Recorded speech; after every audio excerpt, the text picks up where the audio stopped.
everyone. My name is Bridget Richardson. I'm the Assistant Director of Ecumenical and Pastoral Initiatives in the Nesty Center for Faith and Culture at University of St. Thomas in Houston. And I'm here with Dr. Daniel Perez Liston. He's an Associate Professor of Finance in the Cameron School of Business at University of St. Thomas in Houston.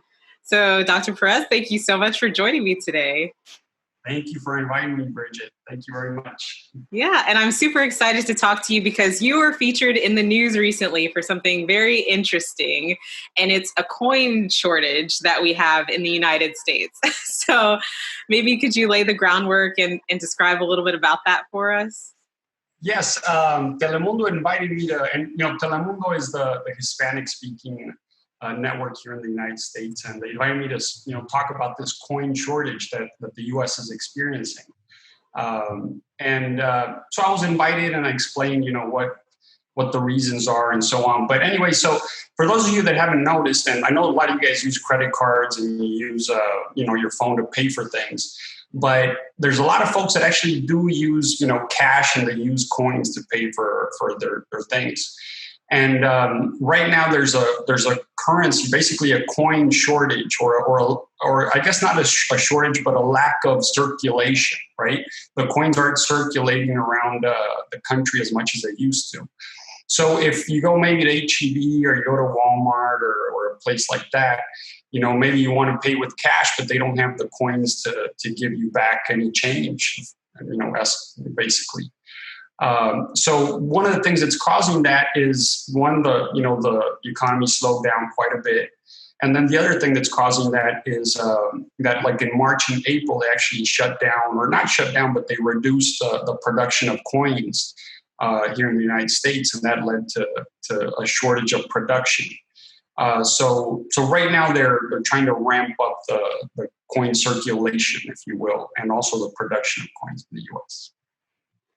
And so how does this affect us, I guess, on a day-to-day basis? You mentioned not being able to have change at like HEB or Walmart. Previously, you and I even talked about laundromats. You don't think about all the things that require just coin usage. How does that affect us? Yeah, so I think for the majority of the people, it's going to be like a nuisance, right?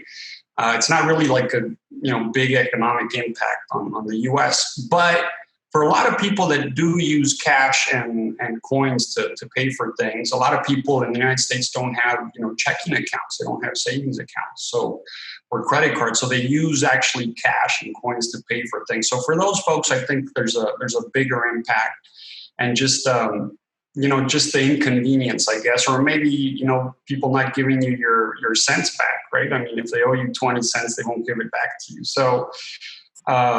And then, so that's on the personal level. But then on the company level, a lot of companies, like you mentioned, use change, right? They use coins to sell their stuff. If you think of a vending machine, right? A lot of the vending machines use coins, even though a lot of them now use credit cards. Car washes, laundromats, there's entire industries that are very heavy coin-based industries. So those guys are going to be impacted somewhat by this, yeah. Yeah, and you and I were even talking more about the larger use of money and how we use credit cards and things now. So maybe the coin part is more of a nuisance, but how in the way that we use or see and think of money in terms of like this little card, has that mentally a shift from, cash and coins to this card usage? Yeah, I mean, there's a trend, here in the U.S. and I think probably throughout the world where we're just using less cash. We're becoming like a cashless society. So that's very true. And this might speed it up, right? Because people don't want to. One of the reasons also that we're having a lack of circulation of coins is because people don't want to grab money with their hands. They're afraid they're going to get infected by the coronavirus. So they'd rather pay with their cards, or they'd rather pay with their phones. So that's the health aspect to it. But yeah, that's kind of what we're seeing right now, Bridget. Yeah, and we kind of talked about a little bit about the social responsibility of it too, in terms of money and investing and how you use your money. So maybe you could touch on a little bit of the social responsibility that we have, because I know when I have cash in my hand and spending my cash, I think very differently about how I'm spending my cash than how I'm spending maybe fictional money that I have in my account that I can't really see or hold or make use of. So how does that tie into some of our social responsibility and the way that we think about money? Well, that's a very good point. I mean, studies have shown that people tend to spend more money, if you will, when they use credit cards or they use checking accounts or something like that because they don't see the actual money flowing out of their hands. And in theory, like if you have the money in your hands, you have $100 bill, and then at the end of the day, you don't have $100 bill, then it kind of like freaks you out and kind of like slows your spending down. So that's the socially responsible aspect of it. And, given that we're University of St. Thomas, there's also like a religious component to finance as well. A lot of people think that finance and religion are kind of divorced, but they're really not. Okay. And how would you help people make that connection between religion and finance and the connecting points between those things? So there's many different aspects of it, right? But just like broadly speaking, like I said, finance and religion are not divorced. Even if you look at the Bible, there's certain parts of the Bible that mention charging of interest rate. They don't like people charging interest rates to other people for lending them money. So if you go back hundreds of years or even thousands of years, you'll see how religion is embedded in finance. And just, the Catholic Church didn't really approve the charging of interest rates until just like 100 or 200 years ago. So it's a relatively new concept for the Catholic Church to allow people to charge interest rates. And then currently, right now, if you look at other religions like Islamic religions, the Islamic religion doesn't, Sharia law basically doesn't allow for charging interest rates currently. That's part of the religion. So in other countries and in other religions, religion is more a part of finance than it is right now for Christianity. But even now, you see that Christianity is part of finance.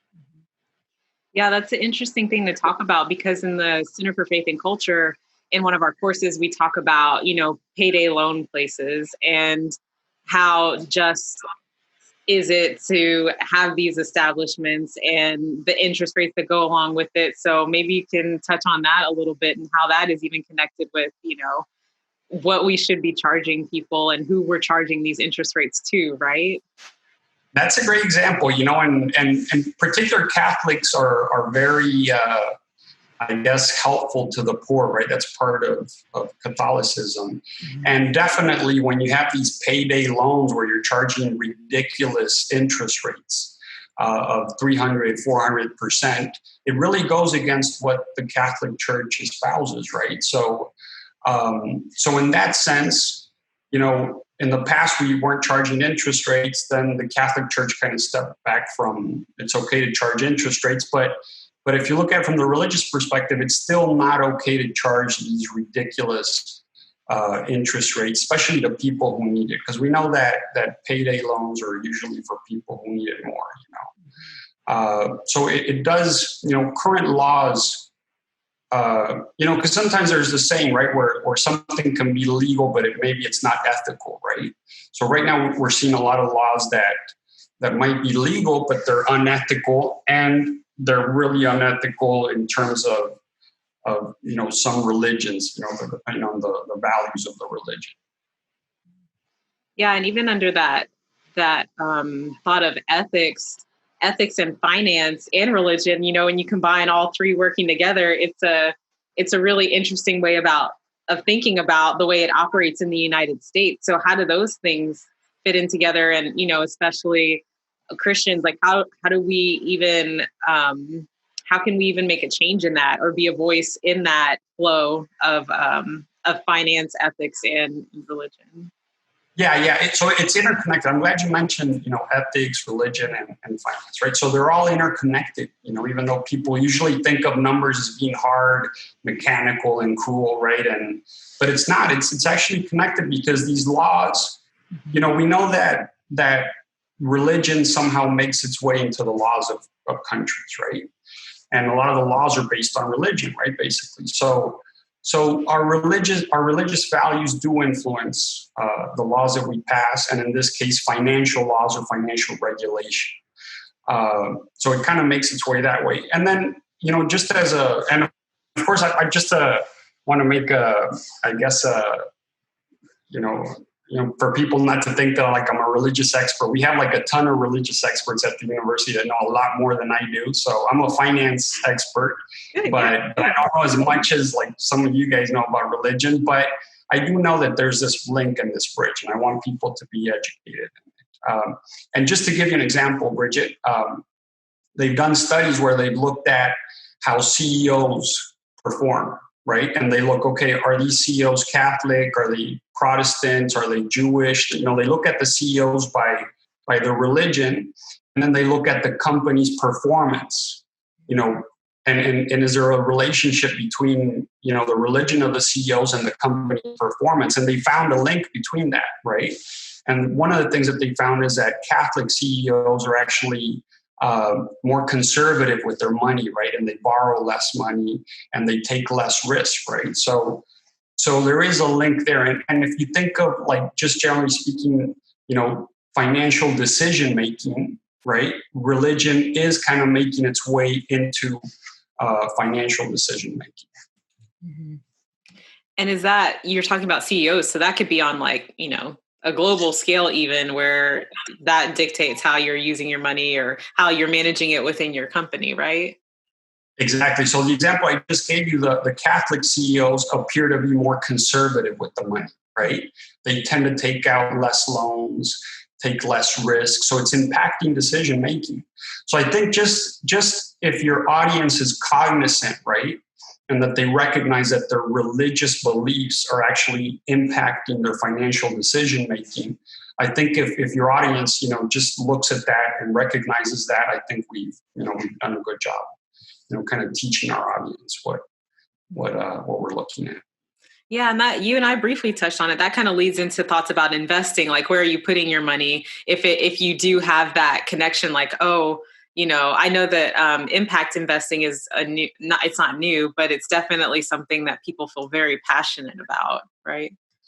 Yeah. I mean, definitely. I mean, if you're a devout Catholic or a devout Christian or a devout Muslim, there's things that you can do. There's things that you can invest in that will be true, I guess, if you want to look at it, to your religion, right?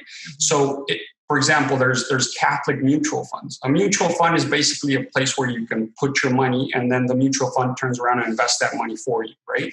So you can put your money or your savings in a Catholic mutual fund, and you can be assured that the Catholic mutual fund is going to invest in companies that don't go against your Catholic beliefs. And the same is true with religious investments and with Islamic investments. So I have kind of a weird question too, because some people get really guarded in talking about money or finance, and they don't really know quite to do with it. And even I found that more so in religious circles, like people don't want to talk about it, whether it's a church maybe not wanting to share their budget or something like that. So what have you experienced in terms of like talking about it openly and teaching people about it, where people are trying to make these connections, but maybe even trying to keep them separate so that they don't have to connect the dots?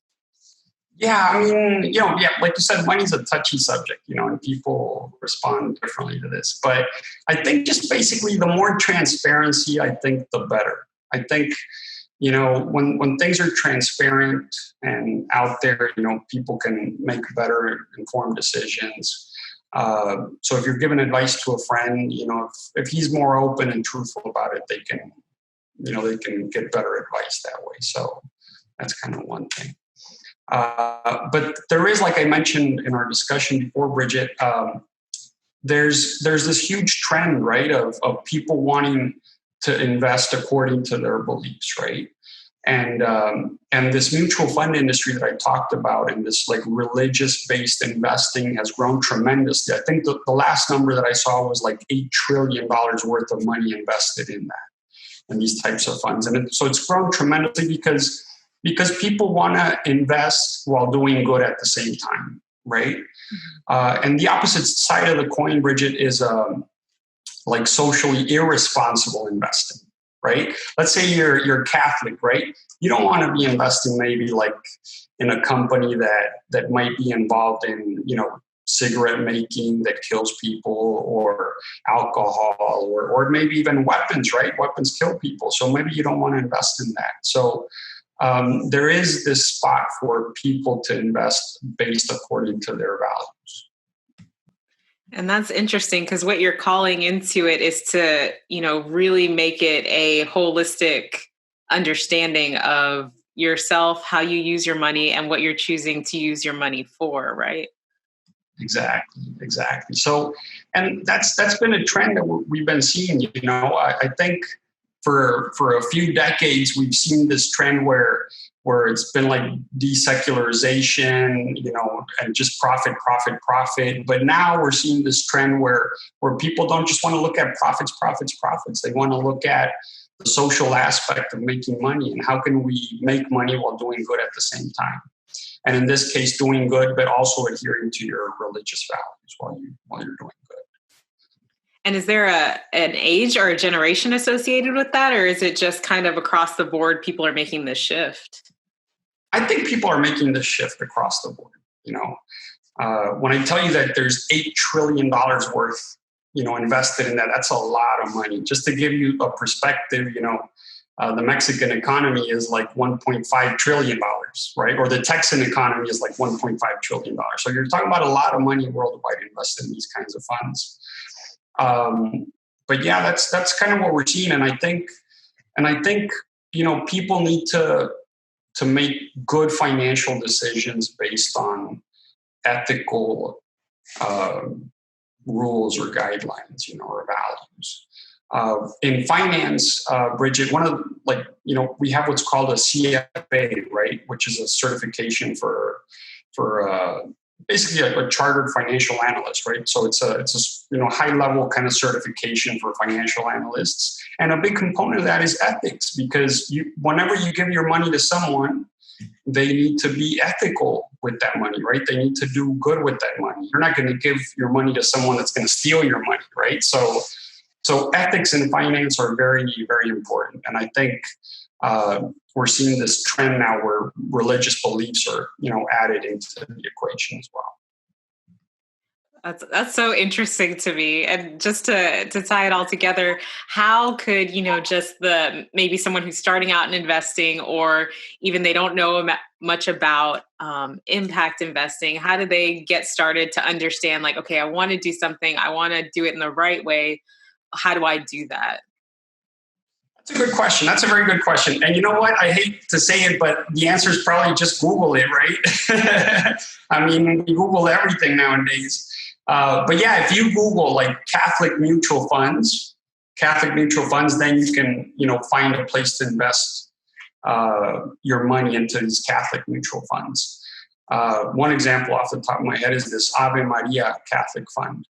But then also you can Google, financing these like micro loans, right?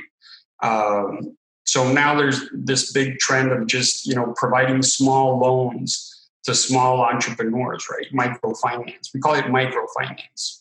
And that kind of helps, because if you think of, people that don't have a lot of money, want to start like a small business, they need a small loan of maybe $1,000. And if you get like 100 people to lend $1,000, it doesn't have such a big impact for each little investor, but for that person that's getting the loan, it's a big impact, because they can start their small business. And it helps society, because it helps people, lift them off, from poverty and so on. And that's even an interesting piece to think about in terms of the pandemic, because I'm sure there's some activity there with people during the pandemic, right? Yeah, for sure. So this, I guess crowdfunding and microfinance and all these things can help society and, lift society out of poverty. I know that microfinance, kind of like pioneered by this Nobel Prize winner from Bangladesh.